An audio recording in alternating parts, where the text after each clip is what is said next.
Hi all, welcome two science. എൻ്റെ പേര് ഋഷു. നമ്മൾ നോക്കാൻ പോകുന്നത് സയൻസിൻ്റെ ഫിസിയോളജി ക്ലാസ്സസ് ആണ്.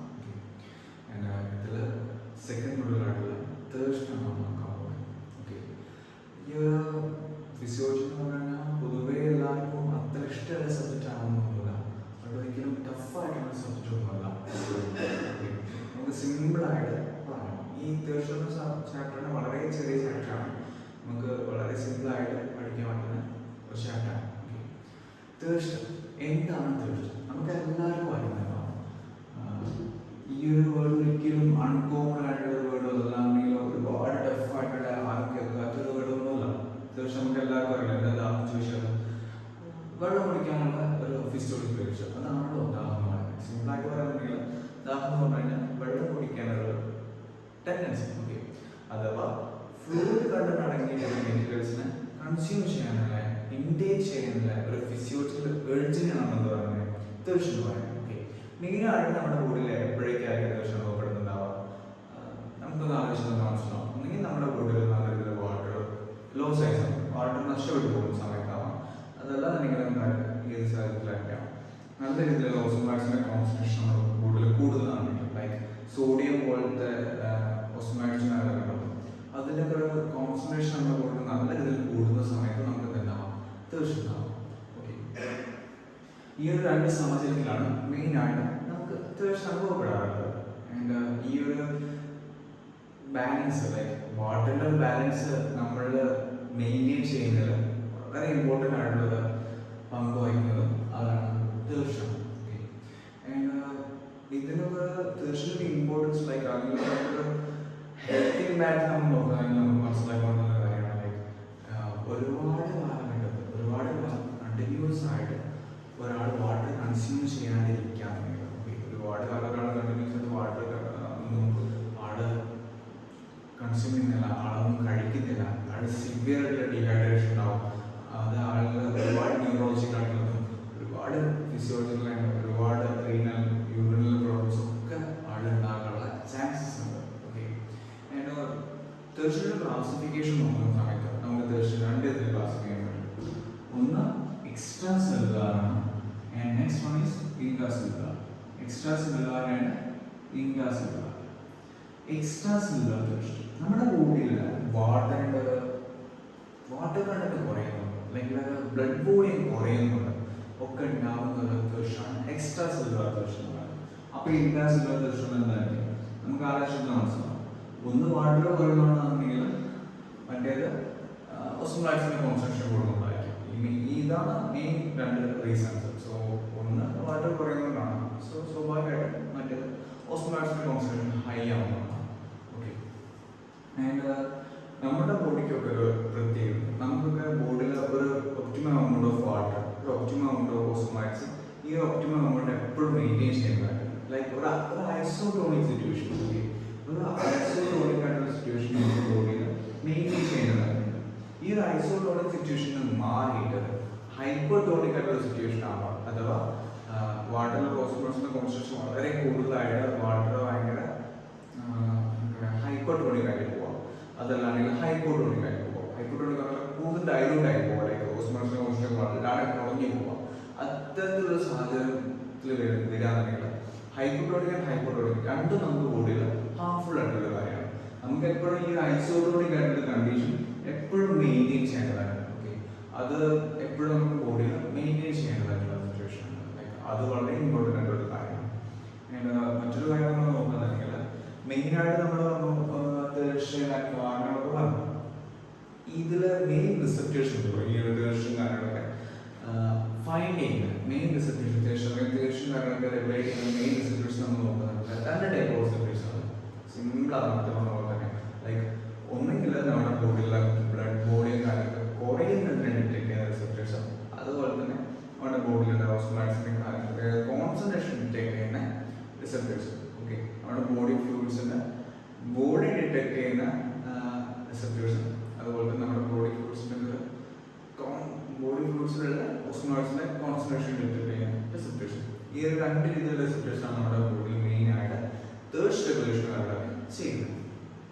ഓക്കെ, പിന്നെ ഇതിൽ മെയിനായിട്ട് നമുക്ക് പറയേണ്ട ഒരു കാര്യമാണ് ടൈപ്സ് ഓഫ് തേർസ്റ്റ്. ഓക്കെ, രണ്ട് ടൈപ്പ് ഓഫ് തീർച്ച നമുക്ക് ബോഡിയിലുണ്ട്. അതിൽ ഹൈപ്പോവോളിമിക് തീർച്ചയാണ് ആദ്യത്തെ. ഓക്കെ, ഹൈപ്പോവോളിമിക് തീർച്ച. And second one is cellular dehydration test. Cellular dehydration test അഥവാ ഓസ്മോമെട്രിക് ടെസ്റ്റ്. സെല്ലുലാർ ഡീഹൈഡ്രേഷൻ ടെസ്റ്റ് നമ്മൾ ഓസ്മോമെട്രിക് ടെസ്റ്റ് എന്ന് പറയാനാണ്. ഹൈപ്പോവോളിമിക് ടെസ്റ്റ് ഏത് നെയിം യൂസ് ചെയ്തിട്ട് തന്നെ വേണമെങ്കിൽ നമുക്ക് ഐഡന്റിഫൈ ചെയ്യാൻ പറ്റും. ഹൈപ്പോ എന്ന് പറഞ്ഞു കഴിഞ്ഞാൽ കുറയാം, അത് വേണ്ടി കുറയാം അഥവാ ലോ ആവാം. ഓക്കെ, വോളിയം എന്ന് പറഞ്ഞാൽ വോളിയം, ലോ വോളിയം അഥവാ നമ്മുടെ ബോഡിയിലുള്ള വാട്ടറിന്റെ വോളിയം കുറയുമ്പോൾ നമുക്ക് ഉണ്ടാകുന്ന ദോഷമാണ് ഹൈപ്പോവോളിമിക് ടെസ്റ്റ്. ഓക്കെ, സിമ്പിളായിട്ട് അത്ര ആലോചിച്ചാൽ മതി. നമ്മുടെ ബോഡിയിലുള്ള വാട്ടർ കണ്ടന്റ് കുറയുകയാണ്. സോ ആ ഒരു സാഹചര്യത്തിൽ നമുക്ക് അനുഭവപ്പെടുന്ന ദൃശ്യങ്ങൾ എന്ന് പറയുന്നത് ഹൈപ്പോവോളിമിക് ദൃശ്യമാണ്. മെയിനായിട്ട് ഏതൊക്കെ സാഹചര്യങ്ങളിലാണ് നമ്മുടെ ബോഡിയിലെ വാട്ടർ ബോഡിയൊക്കെ കുറയുന്നുണ്ടാവും? ഒന്നുകിൽ ഏതെങ്കിലും ആക്സിഡൻസ് ഒക്കെ പറ്റിയിട്ട് ബ്ലഡ് വല്ലാണ്ട് ലോസ് ആയി പോകുന്ന സാഹചര്യത്തിലാവും. അല്ലാണ്ടെങ്കിൽ നമ്മൾ ഒരുപാട് അസുഖമൊക്കെ വന്നിട്ട് ഡയറിയ പോലത്തെ അസുഖമൊക്കെ വന്നിട്ട് ഒരുപാട് വാട്ടർ ലോസ് ആയി പോകുന്ന സാഹചര്യങ്ങളൊക്കെ ഛർദ്ദിച്ചിട്ടൊക്കെ ഒരുപാട് വോമിറ്റിംഗ് ഒക്കെ കാരണം ഒരുപാട് വാട്ടർ നഷ്ടപ്പെട്ടു പോകുന്ന സാഹചര്യങ്ങളുണ്ടാവും. ഓക്കെ, ആൻഡ് ഇതിന്റെ പ്രത്യേകത നോക്കുകയാണെങ്കിൽ ഇപ്പോൾ ഒരു വ്യക്തിക്ക് ഒരു ആക്സിഡന്റ് ഉണ്ടായിട്ട് സിവിയർ ആയിട്ട് ബ്ലഡ് ലോസ് ആയിട്ടുണ്ടായി. സോ നമുക്കൊക്കെ ഒരു സർക്കുലേഷൻ നമ്മുടെ ഒരു ബോഡിയിൽ ഹാർട്ടിന് പ്രോപ്പറായിട്ട് വർക്ക് ചെയ്യണമെന്നുണ്ടെങ്കിൽ ഒരു മിനിമം എമൗണ്ട് ഓഫ് വാട്ടർ എപ്പോഴും നിർബന്ധമാണ്. സോ ആ മിനിമം എമൗണ്ട് ഓഫ് വാട്ടർ കുറഞ്ഞു കഴിഞ്ഞാൽ നമുക്ക് എന്തുണ്ടാവാൻ പോകുന്നത്? നമ്മുടെ ബോഡിയിൽ ഒരു സർക്കുലേഷൻ പ്രോപ്പറായിട്ട് നടക്കില്ല. സോ അത്തരത്തിലുള്ള സാഹചര്യത്തിൽ നമുക്ക് ഹൈപ്പോവോളിമിക് ഷോക്ക് ഉണ്ടാവും. എന്താ ഹൈപ്പോവോളിമിക് ഷോക്ക്? എക്സ്ട്രീം ആയിട്ടുള്ള ബ്ലഡ് ലോസ് കാരണം, എക്സ്ട്രീം ആയിട്ടുള്ള വാട്ടർ ലോസ് കാരണം സർക്കുലേഷൻ പോലും പ്രോപ്പറായിട്ട് നടക്കാത്ത ഒരു സാഹചര്യത്തിനാണ് എന്താ പറയുന്നത് ഹൈപ്പോവോളിമിക് ഷോക്ക് എന്ന് പറയുന്നത്. ഓക്കെ, നമ്മുടെ ബോഡിയിൽ ഇതിനെ കോപ്പ് ചെയ്യാനും ടാക്കിൾ ചെയ്യാനുള്ള മെക്കാനിസംസ് ഒക്കെ ഉണ്ട്. ലൈക്ക് റെനിൻ ആൻജിയോടെൻസിൻ പോലത്തെ മെക്കാനിസംസ് ഒക്കെ യൂസ് ചെയ്തിട്ട് നഷ്ടപ്പെട്ടു പോയ ബ്ലഡിൽ കുറച്ചെങ്കിലൊക്കെ വാട്ടർ കൂടുതൽ റിട്ടേൺ ചെയ്യാൻ വേണ്ടി ശ്രമിക്കാനും അതുപോലെ കുറച്ചും കൂടെയൊക്കെ സോൾട്ടോ കാര്യങ്ങളൊക്കെ നമുക്ക് ബോഡിയിൽ റിട്ടേൺ ചെയ്യാനൊക്കെയുള്ള മെക്കാനിസംസ് നമ്മുടെ ബോഡിയിലുണ്ട്. പക്ഷേ എല്ലാത്തിനും ഒരു ലിമിറ്റ് ഉണ്ട്. ഓവറായിട്ട് ബ്ലഡ് വല്ലാണ്ട് നഷ്ടപ്പെട്ടു പോയി കഴിഞ്ഞാൽ നമുക്ക് ചിലപ്പോൾ അത് റിട്ടേൺ ചെയ്യാൻ പറ്റിക്കോളണമെന്നൊന്നുമില്ല. ഓക്കെ, കൺട്രോൾ ചെയ്യാൻ പറ്റാതെയും എക്സ്ട്രീമായി പോകുന്ന കേസസ് ഉണ്ട്. പിന്നെ ഹൈപ്പോവോളിമിക് ഷോക്ക് വരുന്ന സമയത്ത് വേറൊരു കാര്യം പറയാനുണ്ട്. എന്താണെന്ന് വെച്ചാൽ നമുക്കിപ്പോൾ ഹൈപ്പോവോളിമിക് ഷോക്ക് നോക്കുകയാണെങ്കിൽ ബ്ലഡ് ലോസ് എന്നൊക്കെ പറഞ്ഞു കഴിഞ്ഞാൽ അതിൽ വാട്ടർ മാത്രമല്ല ലോസ് ആവുന്നത്, ബ്ലഡിൽ ഒരുപാട് കറൻസ് ലോസ് ആവുന്നുണ്ട്. ലൈക്ക് ഓസ്മോലൈറ്റ്സ് ഒക്കെ ലോസ് ആവുന്നുണ്ട്. സോ ഹൈപ്പോവോളിമിക് ഷോക്ക് ഉള്ള ഒരു വ്യക്തിക്ക് ബ്ലഡ് മാത്രം കിട്ടിയാൽ പോരാ. ഓക്കെ, അയാൾക്ക് ബ്ലഡിലുള്ള കാര്യങ്ങളൊക്കെ കിട്ടേണ്ടതായിരുന്നു. ലൈക്ക് സോഡിയം പോലത്തെ ഓസ്മോലൈറ്റ്സും കാര്യങ്ങളും എല്ലാം കിട്ടേണ്ടതായിരുന്നു. ഓക്കെ, ഇത്രയും കാര്യങ്ങളാണ് ഹൈപ്പോവോളിമിക് ഷോക്കിൽ പറയുന്നത്. അടുത്ത കാര്യം സെല്ലുലാർ ഡീഹൈഡ്രേഷൻ ടെസ്റ്റ്. നമ്മൾ എപ്പോഴും പറയുന്ന പോലെ ഒരു ദിവസം വോളിയം കുറയ്ക്കണമെന്നുണ്ടെങ്കിൽ മറ്റേ ദിവസം എന്തുകൊണ്ടായിരിക്കാം? ഓസ്മോലൈറ്റ്സിന്റെ കോൺസെൻട്രേഷൻ കൂടുന്നതുകൊണ്ടായിരിക്കാം. ഓസ്മോലൈറ്റ്സിന്റെ കോൺസെൻട്രേഷൻ കൂടുന്നതുകൊണ്ടുണ്ടാകുന്ന ടെസ്റ്റാണ് സെല്ലുലാർ ഡീഹൈഡ്രേഷൻ ടെസ്റ്റ്. ഏതൊക്കെ രീതിയിലായിരിക്കാം, ഏതൊക്കെ സാഹചര്യങ്ങളിലായിരിക്കാം നമ്മുടെ ബോഡിയിൽ ഓസ്മോലൈറ്റ്സിന്റെ കോൺസെൻട്രേഷൻ കൂടുന്നുണ്ടാവുക? ഒന്നെങ്കിൽ നല്ല രീതിയിൽ ഓസ്മോലൈറ്റ്സിനെ നമ്മൾ കണ്ടന്റ് അടങ്ങിയിട്ടുള്ള സാധനം കഴിക്കുമ്പോഴായിരിക്കാം. അല്ലെങ്കിൽ നല്ല ഉപ്പുള്ള വസ്തുക്കൾ കഴിക്കുമ്പോൾ, ഉപ്പുള്ള നല്ല സോൾട്ട് അടങ്ങിയിട്ടുള്ള ഫുഡ് കണ്ടൻസ് കഴിക്കുന്ന സമയത്ത് എന്താണുണ്ടാവുക? നമുക്ക് നല്ല രീതിയിൽ ദാഹം അനുഭവപ്പെടാറുണ്ട്. സ്വാഭാവികമായിട്ടും നമ്മളിപ്പോൾ പറയാറുണ്ട് സോൾട്ട് വാട്ടർ കുടിച്ചു കഴിഞ്ഞാൽ അഥവാ കടലുകളിൽ കുടിച്ചു കഴിഞ്ഞാൽ കുടിക്കാൻ പാടില്ല, ദാഹം നിൽക്കില്ല, കുടിച്ചുകൊണ്ടേയിരിക്കും അങ്ങനെ പറയുന്നത്. ഇതൊക്കെ എന്തുകൊണ്ടാണ്? ഓസ്മോലൈറ്റ്സിന്റെ കോൺസെൻട്രേഷൻ നമ്മുടെ ബോഡിയിൽ കൂടുന്നതുകൊണ്ടാണ്. നമുക്ക് ആ ഐസോട്ടോണിൽ നിന്ന് മാറിപ്പോലും ഒരുപാട് ഓസ്മോലൈറ്റ്സ് കിട്ടുമ്പോൾ വാട്ടറിന്റെ എമൗണ്ടിനേക്കാളും ഓസ്മോലൈറ്റ്സ് വരികയാണ്. ലൈക്ക് എമൗണ്ടിനേക്കാളല്ല, അനുവദനീയമായ എമൗണ്ടിനേക്കാളും ഒപ്റ്റിമൽ എമൗണ്ടിനേക്കാളും ഓസ്മോലൈറ്റ്സിന്റെ എമൗണ്ട് കൂടുതലാണ്. സോ സ്വാഭാവികമായിട്ടും ആ ഒരു സമയങ്ങളിൽ ബാലൻസ് ചെയ്യണം നമുക്ക്. അപ്പോൾ എന്താണ് വാട്ടർ നമ്മുടെ അനുസരിച്ച് കൂട്ടണം. സോ അത് ബാലൻസ് ചെയ്യാൻ വേണ്ടിയിട്ട് നമ്മുടെ ബോഡി അപ്പോൾ തീർച്ചയുണ്ടാകും. ഈ ഒരു ഒന്നെങ്കിൽ നല്ല രീതിയിൽ ഫുഡ് കണ്ടന്റ് കഴിക്കുന്നുണ്ടെന്ന് നമ്മൾ പറഞ്ഞു. അതുപോലെ വേറെ റീസണാണ് നമ്മുടെ ബോഡിയിൽ ഇൻഡസ്ട്രിയൽ സ്പേസസിലൊക്കെ ഒരുപാട് ഫ്രൂട്ട്സ് നടക്കുന്നുണ്ട്. ലൈക്ക് CSF അത് ഒരുപാട് ഫ്രൂട്ട്സ് നടക്കുന്നത് നമ്മുടെ ബോഡിയിലാണ്. ആ ഫ്രൂട്ട്സ് ഒക്കെ ഒരുപാട് റെസ്പിറേഷനും വഴിയൊക്കെ നഷ്ടപ്പെട്ട് പോകുന്നുണ്ടെങ്കിൽ അതിലുള്ള ഫുഡ് കണ്ടന്റ് നല്ല രീതിയിൽ നഷ്ടപ്പെട്ടു പോകുന്ന സമയത്ത് ഒക്കെ നമുക്ക് എന്തുണ്ടാവാം? സെല്ലുലാർ ഡീഹൈഡ്രേഷൻ ഉണ്ടാവാം. പിന്നെ മറ്റൊരു കാര്യം ഇമ്പോർട്ടൻ്റ് ആയിട്ട് പറയുന്നത് എന്താ വെച്ചാൽ ഈ ഒരു സെല്ലുലാർ ഡിഹൈഡ്രേഷൻ കണ്ടീഷൻ ഉണ്ടാകുന്ന സമയത്ത് മെയിനായിട്ടുള്ളൊരു ജസ്റ്റ് ഒരു കോഡ് അതിൻ്റെ പിക്ചർ നമുക്ക് നോക്കാം. സെല്ലുലാർ ഡിഹൈഡ്രേഷൻ കണ്ടീഷൻ്റെ പിക്ചർ ജസ്റ്റ് സിമ്പിളായിട്ട് ഇതാണ് ഒരു സെല്ല് ജസ്റ്റ് ഇതൊരു സെല്ലിലാണെന്ന് എല്ലാവരും വിചാരിക്കാം. ഇത് ഇൻഡസ്ട്രീഷ്യൽ സ്പേസ് ആണ്. ഇൻഡസ്ട്രീഷ്യൽ സ്പേസ് ഇവിടെയൊക്കെ ആദ്യം ഒരുപാട് വാട്ടർ ഉണ്ടായിരുന്നു. നോർമലായിട്ട് വാട്ടർ ഉണ്ടായിരുന്നു. ഈ ഒരു സാധാരണ വാട്ടർ ഉണ്ടായിരുന്നു. പക്ഷേ ഒരുപാട് പല റീസൺസ് കൊണ്ട് മേ ബി ഒരുപാട് റെസ്പിറേഷൻ കൊണ്ടൊക്കെയാണ് പല റീസൺസ് കൊണ്ട് നമ്മുടെ ബോഡിയിൽ നിന്ന് ഇവിടുന്ന് ഈ ഒരു ഭാഗത്ത് വാട്ടർ നഷ്ടപ്പെട്ടു പോയി. വാട്ടർ മിസ്സായി. അങ്ങനെ ഒരു സാഹചര്യത്തിൽ നിന്നുണ്ടാവാം ഇവിടെയുള്ള വാട്ടർ നമുക്ക് നഷ്ടപ്പെട്ടു പോയി. അപ്പോൾ ഇവിടെയുള്ള വാട്ടറിന്റെ കണ്ടന്റ് കുറഞ്ഞു പോയി. ഇവിടെ ലോ വാട്ടറായി. ഓക്കെ, ഇവിടെ ലോ വാട്ടറായി. അപ്പോൾ എന്താ ഇവിടെ ലോ വാട്ടറാണ്. ഈ ഒരു സെല്ലിനുള്ളിലുള്ള സിറ്റുവേഷൻ അപ്പോഴും ഒരുപോലെയായിരുന്നു. ഓക്കെ, ഈ സെല്ലിനുള്ള സിറ്റുവേഷനിൽ ഇവിടെ ഹൈ വാട്ടർ തന്നെയായിരുന്നു. ആദ്യം ഹൈ വാട്ടറാണ്, ഇപ്പോഴും ഹൈ വാട്ടറാണ്. പക്ഷെ ഇവിടെ ലോ വാട്ടറായി. ഓക്കെ, സെല്ലിന്റെ പുറത്ത് ലോ വാട്ടറായിട്ട്. അപ്പോൾ എന്താ ഹൈ വാട്ടറുള്ള സ്ഥലത്ത് നിന്ന് ലോ വാട്ടറുള്ള സ്ഥലത്തേക്ക് മൂവ്മെന്റ് ആണ്. ലൈക്ക് ഹൈ കോൺസെൻട്രേഷനിൽ നിന്ന് ലോ കോൺസെൻട്രേഷനിലേക്ക് വാട്ടർ മൂവ് ചെയ്യും. It's A common principle. സ്വാഭാവികമായിട്ടും അങ്ങനെ ഒരു സാഹചര്യത്തിൽ തന്നെ ഈ സെല്ലിൻ്റെ ഉള്ളിൽ നിന്ന് സെല്ലിൻ്റെ പുറത്തേക്ക് വാട്ടർ മൂവ് ചെയ്യാൻ തുടങ്ങും. ഓക്കെ, സെല്ലിൻ്റെ ഉള്ളിൽ നിന്ന് സെല്ലിൻ്റെ പുറത്തേക്ക് വാട്ടർ മൂവ് ചെയ്യാൻ തുടങ്ങും. സോ ഇങ്ങനെ ഒരു സാഹചര്യത്തിൽ ഒരുപാട് വാട്ടർ സെല്ലിൻ്റെ ഉള്ളിൽ നിന്ന് പുറത്തേക്ക് മൂവ് ചെയ്യാൻ തുടങ്ങി കഴിഞ്ഞാൽ സെൽ ഷ്രിങ്ക് ആയി പോകും. ഓക്കെ, ഇതാണ് ഈ ഒരു സെല്ലുലാർ ഡിഹൈഡ്രേഷൻ്റെ ഒരു പ്രിൻസിപ്പിൾ. അല്ലെങ്കിൽ നോക്കാമെന്നുണ്ടെങ്കിൽ എന്താണ് അതിൻ്റെ ഒരു വർക്കിംഗ് നോക്കാമെന്നുണ്ടെങ്കിൽ ഓക്കെ, ഈ ഒരു സാഹചര്യത്തിൽ സ്വാഭാവികമായിട്ട് നമുക്ക് ഒരുപാട് ഫിസിക്കൽ പ്രോബ്ലംസ് ഉണ്ടാക്കും. സോ ഇത് മെയിൻറ്റെയിൻ ചെയ്യേണ്ടതായിട്ട് മെയിൻറ്റെയിൻ ചെയ്യാൻ വേണ്ടിയിട്ട് നമ്മൾ സ്വാഭാവികമായിട്ട് തീർച്ചയായിട്ടും നമ്മുടെ വാട്ടർ കൺസ്യൂം ചെയ്യും. ഇതാണ് വേണ്ട ടൈപ്പ് ഓഫ് തേർസ്റ്റ് പറയുന്നത്. എപ്പോഴും ഒളിമിക്കേണ്ട സെല്ലുലാർ ഡിഹൈഡ്രേഷൻ തേർസ്റ്റ്. ഓക്കെ, അടുത്ത ടോപ്പിക്കാണ് വാട്ടർ റെഗുലേഷൻ. ഓക്കെ, എന്താണ് വാട്ടർ റെഗുലേഷൻ? എന്താണ് വാട്ടർ റെഗുലേഷൻ? നമ്മൾ എത്രയും നേരം പറഞ്ഞുകൊണ്ടിരുന്നാലോ നമ്മുടെ ബോഡിയിൽ ഒരു ഐസോട്ടോണിക് ആയിട്ടുള്ള കണ്ടീഷൻ മെയിൻറ്റെയിൻ ചെയ്യണം, ബോഡിയിൽ ഒരു വാട്ടർ ബാലൻസ് മെയിൻറ്റെയിൻ ചെയ്യണം. ഇത് വളരെ ഇമ്പോർട്ടൻ്റ് ആണ്. ഇത് തന്നെയാണ് വാട്ടർ റെഗുലേഷൻ എന്ന് പറഞ്ഞു കഴിഞ്ഞാൽ. നമ്മുടെ ബോഡിയിൽ എപ്പോഴും നമുക്കൊരു ഒരു ഒപ്റ്റിമം കണ്ടീഷൻ അല്ലെങ്കിൽ ഒപ്റ്റിമം വാട്ടർ ലെവൽ എല്ലാം മെയിൻറ്റെയിൻ ചെയ്യേണ്ടത് നമുക്കറിയണം. വളരെ ഇമ്പോർട്ടൻ്റ് ആണ്. അത് മെയിനായിട്ട് മെയിൻറ്റെയിൻ ചെയ്യുന്നത് രണ്ട് ടൈപ്പ് ഓഫ് ഫാക്ടേഴ്സാണ്. അതിനെ ഹെൽപ്പ് ചെയ്യുന്ന രണ്ട് ടൈപ്പ് ഓഫ് ഫാക്ടേഴ്സ് ഉണ്ട്. അതിൽ ഒന്നാമത്തെ ഫാക്ടറാണ് peripheral. Okay, peripheral water regulating factors. And അടുത്ത ഫാക്ടറാണ് central water regulating factors. Peripheral and central water regulating factors.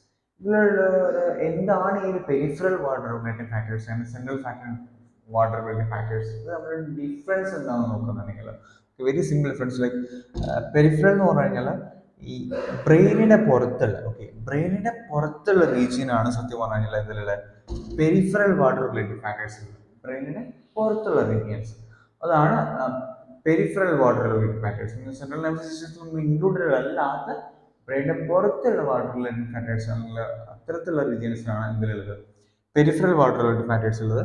And central water regulating factors നോക്കുകയാണെങ്കിൽ സെൻട്രൽ നെർവസ് സിസ്റ്റത്തിലും ഒക്കെ ഇൻക്ലൂഡഡ് ആയിട്ടുള്ള പാർട്സ് ആണ് എന്തിലുള്ളത് സെൻട്രൽ വാട്ടർ റെഗുലേറ്റിംഗ് ഫാക്ടേഴ്സിലുള്ളത്. ഓക്കെ, ആൻഡ് ഈ ഒരു പെരിഫറൽ വാട്ടർ റെഗുലേറ്റിംഗ് ഫാക്ടേഴ്സ് നമ്മൾ എടുക്കുകയാണെന്നുണ്ടെങ്കിൽ പെരിഫറൽ വാട്ടർ റെഗുലേറ്റിംഗ് ഫാക്ടേഴ്സ് എടുക്കുന്ന സമയത്ത് അതിൽ ഏറ്റവും ഇമ്പോർട്ടൻ്റ് ആയിട്ടുള്ള കാര്യമാണ് റെനിൻ ആൻജിയോടെൻസിസ് സിസ്റ്റം എന്ന് പറയുന്നത്. ഓക്കെ, അതിലൊരു ഏറ്റവും ഇമ്പോർട്ടൻ്റ് ആയിട്ടുള്ളൊരു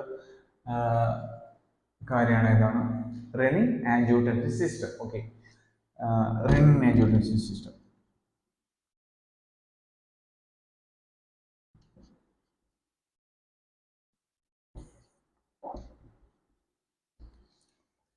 റെനിൻ ആൻജിയോടെൻസിസ് സിസ്റ്റം ഇത് നമ്മൾ നോക്കുകയാണെങ്കിൽ ഇത് ഒരു സിമ്പിളായിട്ട് പഠിക്കാൻ പറ്റുന്ന അല്ലാണ്ട് ടഫ് ഒന്നുമല്ല. നമുക്ക് എളുപ്പമായിട്ട് ജസ്റ്റ് കണക്ട് ചെയ്ത് സിമ്പിളായിട്ട് പഠിക്കാൻ പറ്റുന്ന ഒരു കാര്യമാണ്.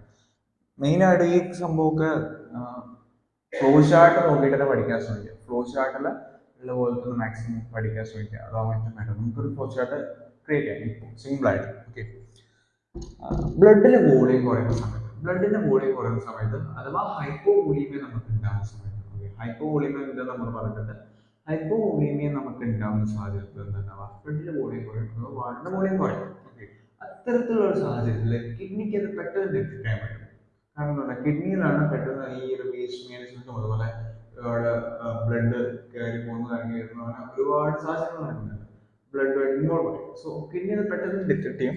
അതിന്റെ ബേസിൽ തന്നെ അഥവാ ബ്ലഡിന്റെ വോളിയം കുറയാണെന്ന് കണ്ടു കഴിഞ്ഞാൽ, ബ്ലഡിന്റെ വോളിയം ലോ ആണെന്ന് കണ്ടു കഴിഞ്ഞാൽ എന്താ ഉണ്ടാവുക, കിഡ്നി റെനിൻ എന്ന് പറഞ്ഞിട്ടുള്ളൊരു ഹോർമോൺ പ്രൊഡ്യൂസ് ചെയ്യും.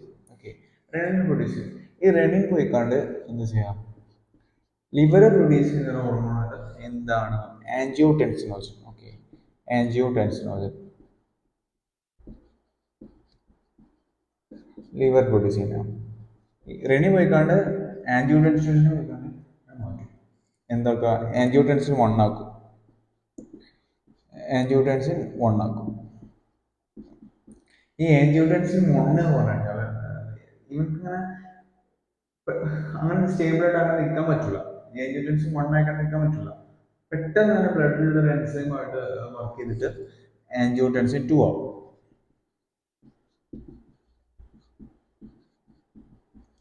ഓക്കെ, ഇതിൽ ബാക്കിയുള്ള കാര്യങ്ങളൊക്കെ ചെയ്യുന്നത് ആൻജിയോടെൻസിൻ 2 ആണ്. ഇതിന്റെ മെയിൻ പരിപാടികളൊക്കെ ചെയ്യുന്നത് പിന്നെ ചെയ്യുന്നതൊക്കെ ആൻജിയോടെൻസിൻ 2 ആണ്. ഈ ആൻജിയോടെൻസിൻ 2 എന്ത് ചെയ്യാം, പോസ്റ്റീരിയർ പിറ്റ്യൂട്ടറിക്കും പോവും, പിന്നെ ഇങ്ങോട്ട് പോകും, ഇതിന്റെ അഡ്രിനൽ കോർട്ടക്സിക്കും പോകും.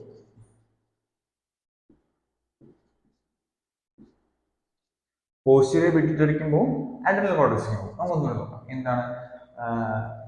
കിഡ്നി ലോ വോളിയം ഡിറ്റക്ട് ചെയ്യുന്നു, റെനിൻ പ്രൊഡ്യൂസ് ചെയ്യുന്നു, റെനിൻ പോയിക്കാണ്ട് ആൻജിയോടെൻസിൻ 1 ആക്കുന്നു, ആൻജിയോടെൻസിൻ ബ്ലഡിൽ നിന്ന് എൻസൈമായിട്ട് പ്രവർത്തിച്ചിട്ട് ആൻജിയോടെൻസിൻ 2 ആവുന്നു. ഈ ആൻജിയോടെൻസിൻ 2 പോയിട്ട് പോസ്റ്റീരിയർ പിറ്റ്യൂട്ടറിക്കും പോകുന്നുണ്ട്, അതുപോലെ അഡ്രിനൽ കോർട്ടക്സിലും പോകുന്നുണ്ട്. ഓക്കെ, പിന്നെ ചെയ്യുന്നത് ഈ ആൻജിയോടെൻസിൻ 2 അഡ്രിനൽ കോർട്ടക്സിലേക്ക് പോയല്ലോ, അഡ്രിനൽ കോർട്ടക്സിൽ നിന്ന് ആൽഡോസ്റ്റെറോൺ പ്രൊഡ്യൂസ് ചെയ്യും. ആൽഡോസ്റ്റെറോൺ പോയിക്കാണ്ട് കിഡ്നിക്ക് പോകും.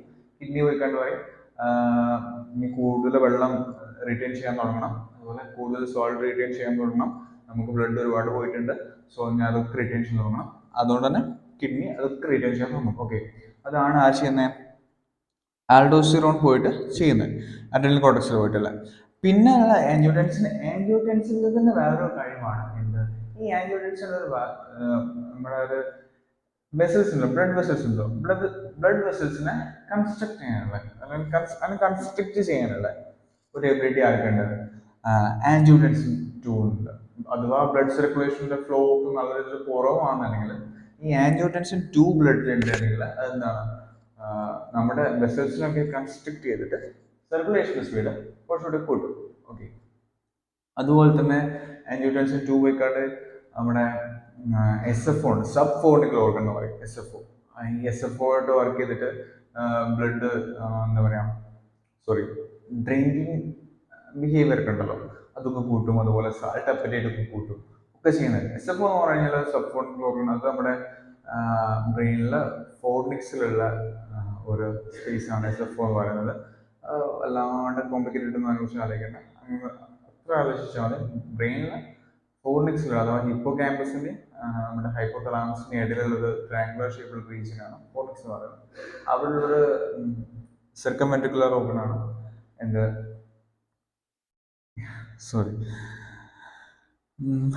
എന്താണ് എൻ്റെ പേര്, അതെ SFO. ഓക്കെ, പിന്നെയുള്ള ഹൈപ്പോവോളീമിയയുടെ വേറൊരു കാര്യം നോക്കുകയാണെന്നുണ്ടെങ്കിൽ റെനിൻ ആൻജിയോടെൻസിൻ സിസ്റ്റം മെക്കാനിക്സ് എന്ന് പറഞ്ഞാൽ ഇത്രയേ ഉള്ളൂ. ഇതിൽ വേറൊരു കാര്യം നോക്കുമ്പോൾ ഈ ഹൈപ്പോവോളീമിയ ഡിറ്റക്ട് ചെയ്യുന്ന സിസ്റ്റം പറഞ്ഞാൽ റെനിൻ ആൻജിയോടെൻസിൻ മാത്രമല്ല, അവിടെ ഇപ്പോൾ നമ്മുടെ ആർട്ടറീസിലൊക്കെ ബാരോ റിസപ്റ്റേഴ്സ് ഉണ്ട്. ബാരോ എന്ന് പറഞ്ഞാൽ തന്നെ അറിയണം എന്താണ്, പ്രഷർ റിലേറ്റഡ് ആയിട്ടുള്ള ടേമാണ് ഈ ബാരോ എന്ന് പറയുന്നത്. ഈ ഒരു ബാരോ റിസപ്റ്റേഴ്സ് നമ്മുടെ ഈ ഒരു എന്താ പറയുക ആർട്ടറീസിലെ ബാരോ റിസപ്റ്റേഴ്സ് ബ്ലഡിന്റെ പ്രഷർ നോക്കും, ലൈക്ക് ബ്ലഡിന്റെ പ്രഷർ ഡിറ്റക്ട് ചെയ്യും. നല്ല ലോ കൂടിയാണെന്നുണ്ടെങ്കിൽ സ്വാഭാവികമായിട്ട് പ്രഷർ കുറവായിരിക്കും. സോ അത്തരത്തിലുള്ള സാഹചര്യത്തിൽ ഈ ബാരോ റിസപ്റ്റേഴ്സ് സെൻട്രൽ നെർവസ് സിസ്റ്റത്തിന് ഇൻഫർമേഷൻ കൊടുക്കും, സിഗ്നൽസ് കൊടുക്കും, ലൈക്ക് നമ്മുടെ ബ്ലഡിന്റെ അളവ് കുറവാണ്, വോളിയം കുറവാണ്, അതുകൊണ്ട് തന്നെ പ്രഷർ കുറവാണ്. സോ അതിന് അഡിക്വേറ്റ് ആയിട്ടുള്ള ആൾട്ടർനേറ്റീവ്സ് അവരെടുക്കും. അതുപോലെ തന്നെ നമ്മുടെ ഈ കാർഡിയോ പൾമണറി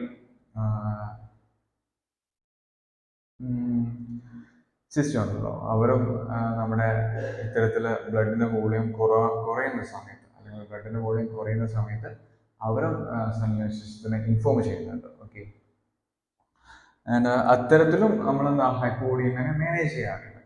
ഓക്കെ, അടുത്ത നമ്മുടെ ഈ ചാപ്റ്ററിലെ ഏറ്റവും ഫൈനൽ ടോപ്പിക്കാണ് central factors of water regulation. Water റെഗുലേഷനുള്ള സെൻട്രൽ ഫാക്ടേഴ്സ്. ഓക്കെ, സെൻട്രൽ നമ്മൾ അടുത്ത പെരിഫറൽ ഫാക്ടേഴ്സ് എന്നാണ് പറയുന്നത്. എന്താണ് പെരിഫറൽ ഫാക്ടേഴ്സ്? ബ്രെയിനിന് പുറത്തുള്ള അഥവാ സെൻട്രൽ സിസ്റ്റത്തിലൊന്നും ഇൻക്ലൂഡഡ് അല്ലാത്ത റീജിയൻസ് ഫാക്ടേഴ്സ് ഒക്കെ എന്തെല്ലാം പെരിഫറൽ ഫാക്ടേഴ്സ് ഉണ്ടാകുന്നത്. സോ സ്വാഭാവികമായിട്ടും എന്താണ് സെൻട്രൽ ഫാക്ടേഴ്സ് ഉണ്ടാവുക? ബ്രെയിനിൻ്റെ പാർട്ടായിട്ടുള്ള അഥവാ സെൻട്രൽ സിസ്റ്റത്തിലുള്ള പാർട്ടായിട്ടുള്ള റീജിയൻസ് ആൻഡ് ഫാക്ടേഴ്സ് ഒക്കെയാണ് എന്തുള്ളത് central factors in water regulation.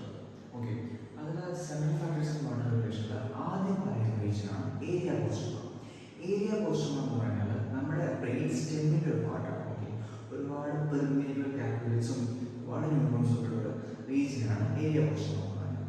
ഈ ഏരിയ പോസ്റ്ററുമായിട്ട് ഫംഗ്ഷൻ എന്താണെന്ന് വെച്ചിട്ടുണ്ടെങ്കിൽ ഇവർക്ക് എന്താണ് ഒരുപാട് പെർമിയബിൾ കാപ്പിലറീസ് ന്യൂറോൺസ് ഒക്കെ ഉണ്ട്. അപ്പോൾ ഇവരെന്ന് പറഞ്ഞാൽ ബ്ലഡിലുള്ള കെമിക്കൽ സിഗ്നേഷനൊക്കെ പെട്ടെന്ന് ഡിറ്റക്ട് ചെയ്യാൻ വേണ്ടി ആഗ്രഹിക്കും ഏരിയ പോസ്റ്റർ പറ്റും. ഓക്കെ, അതിൻ്റെ അടുത്ത റീജിയനാണ് ന്യൂക്ലിയർ സ്റ്റാറ്റസ് കൊടുത്താൽ. ഇവരെന്ന് പറഞ്ഞാൽ ന്യൂക്ലിയർ സ്റ്റാറ്റസ് കൊടുത്താൽ സിറ്റുവേറ്റ് ചെയ്തിട്ടുള്ളത് എവിടെയാണ്? മെഡുള്ള ഓബ്ലാങ്കേറ്റ. ഇവരുടെ ഫംഗ്ഷൻ നോക്കുകയാണെങ്കിൽ നമ്മുടെ വൈറസ് നെർവ്സ് അതുപോലെ ഫേസ് അങ്ങനെയൊക്കെ ഡിഫറൻസ് ആയിട്ടുള്ള ഒരുപാട് സിഗ്നൽസും സെൻസസ് ഒക്കെ ഡിറ്റക്ട് ചെയ്തിട്ട് ഒരുപാട് ഓട്ടോണോമിക് റെഗുലേഷൻ ചെയ്യുന്ന റീജിയൻസിലൊക്കെ ആ സിഗ്നൽസിനെയും സെൻസസിനെയും ഒക്കെ പ്രൊജക്ട് ചെയ്യും. ഓക്കെ, അതാണ് ആരുടെ ഫംഗ്ഷൻ വരുന്നത്? ന്യൂക്ലിയസ് സ്റ്റാറ്റസ് കൊടുത്താൽ. ഇനി അടുത്തതാണ് എസ്എഫ്. എസ്എഫ് നമ്മൾ ഓൾറെഡി പറഞ്ഞിട്ടുണ്ട്. ഫോർലിക്സാണ് സിറ്റുവേറ്റ് ചെയ്തിട്ടുള്ളത് ബ്രെയിനിലാണ്. ഹിപ്പോകാമ്പസിനെയും ഹൈപ്പോതാലമസിനെയും ഇടയിലുള്ള ഒരു റീജിയനാണ് ഫോർലിക്സ്. അത് നമ്മൾ ഓൾറെഡി പറഞ്ഞിട്ടുണ്ട്. ഓക്കെ, ഒരു സെഗ്മെന്റൽ ഓർഗനാണ് അങ്ങനെയൊക്കെ നമ്മൾ പറഞ്ഞിട്ടുണ്ട്. ഈ ഒരു എസ്എഫോയുടെ ഫംഗ്ഷൻ നോക്കുകയാണെങ്കിൽ ഓക്കെ, എസ്എഫോ എന്ന് പറഞ്ഞാൽ ഒരു ഹൈലി വാസ്കുലറൈസ്ഡ് ആയിട്ടുള്ള റീജിയനാണ്. എസ്എഫോയുടെ ഫംഗ്ഷൻ നോക്കുകയാണെങ്കിൽ ഫ്ലൂയിഡ് ബാലൻസിലാണ് എസ്എഫ് റിയലായിട്ട് അതിൻ്റെ ഫംഗ്ഷൻ ആയിട്ട് വരുന്നത്.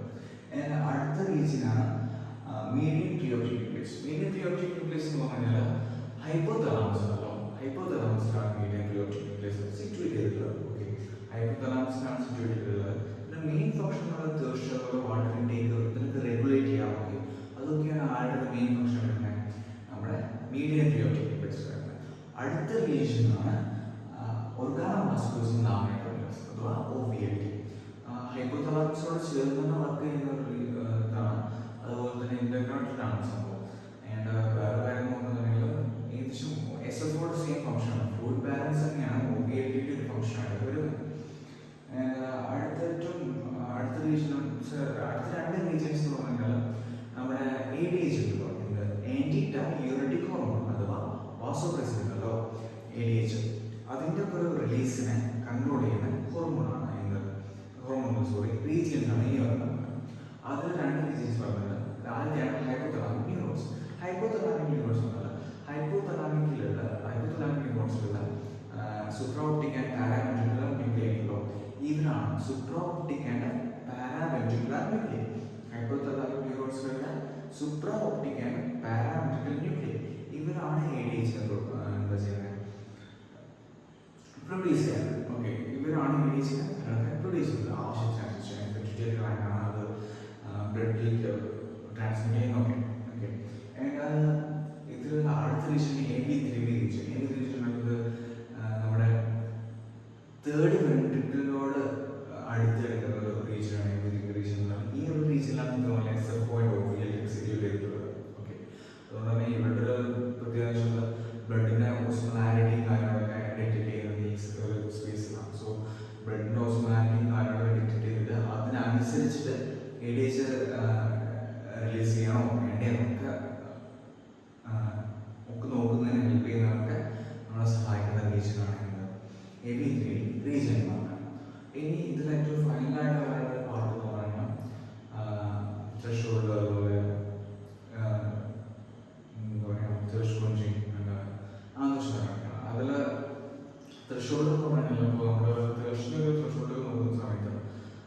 ചെറിയ രീതിയിൽ നോസുമായിട്ട് അവിടെ സോഡിയം പോലത്തെ സാധനങ്ങളൊക്കെ നമ്മൾ കൂടി കഴിഞ്ഞാൽ തന്നെ പെട്ടെന്ന് തന്നെ ചിലപ്പോൾ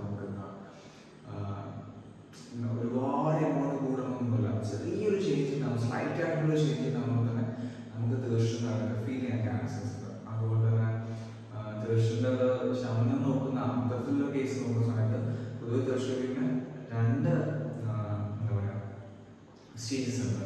ഓക്കെ, രണ്ട് സ്റ്റേജസ് തീർച്ചയായിട്ടും പറയുന്നുണ്ട്. ആദ്യത്തെയാണ് പ്രീ അബ്സോർപ്റ്റീവ്.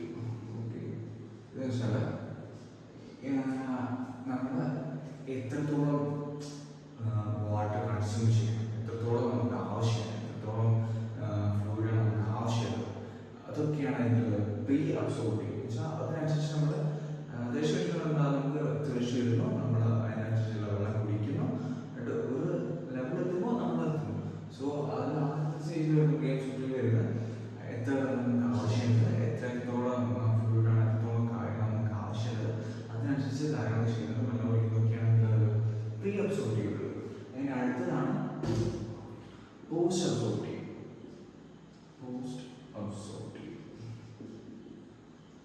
പോസ്റ്റ് അബ്സോർപ്റ്റീവ് എന്താ വരുന്നത്? സ്വാഭാവികമായിട്ടും ഓക്കെ, ഇത്ര ഏകദേശം എനിക്ക് ആവശ്യത്തിനുള്ളതായിട്ടുണ്ട്, ആവശ്യത്തിനുള്ള അത്ര എമൗണ്ട് ഓഫ് വാട്ടർ കൂടുതൽ ആയിട്ടുണ്ട്, ഇത്ര വോളിയം ഓഫ് വാട്ടർ ആയിട്ടുണ്ട്, നിങ്ങൾക്ക് റൈസ് സിറ്റുവേഷൻ കൂടുതൽ എത്തിയിട്ടുണ്ട്.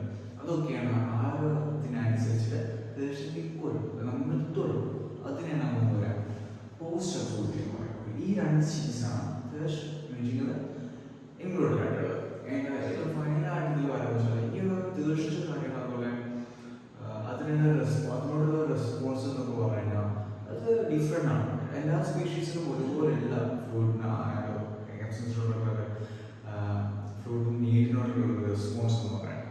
ഈ ഒരു ഡോഗ്സ് അതുപോലെ ആനിമൽസ് ഇവരൊക്കെ വന്നാൽ ഫ്രൂഡ് തീർച്ചയായിട്ടും പെട്ടെന്ന് സഡനായിട്ട് റെസ്പോണ്ട് ചെയ്യുമ്പോൾ അവർ പെട്ടെന്ന് വാട്ടർ കൺസ്യൂം ചെയ്യാൻ സഡനായിട്ട് റെസ്പോണ്ട് ചെയ്യും. കാരണം ഹ്യൂമൻസിൻ്റെ കേസസിൽ ഹ്യൂമൻസ് അത്ര സഡനായിട്ട് റെസ്പോണ്ട് ചെയ്യാം. മീറ്റിംഗ് ചിലപ്പോൾ ചില സമയങ്ങളിൽ മീറ്റിംഗ് സംടൈംസ് കുറച്ച് സമയം എടുക്കാം. ചിലപ്പോൾ ഡയറക്റ്റായിട്ട് പെട്ടെന്ന് തന്നെ പോയിട്ട് എന്താ സഡനായിട്ടുള്ള റെസ്പോൺസൊന്നും നല്ലതൊന്നും ഉണ്ടാവാൻ ചാൻസ് കുറവാണ്. ഉണ്ടാവില്ല എന്നല്ല, കമ്പാരിറ്റീവ്ലി കുറവാണ് അത് അതർ സ്പീഷീസിനെ കമ്പയർ പോകുന്ന സമയത്ത്.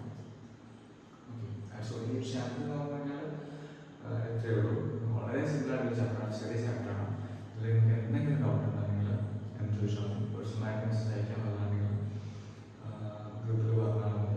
ഞാൻ എന്തെങ്കിലും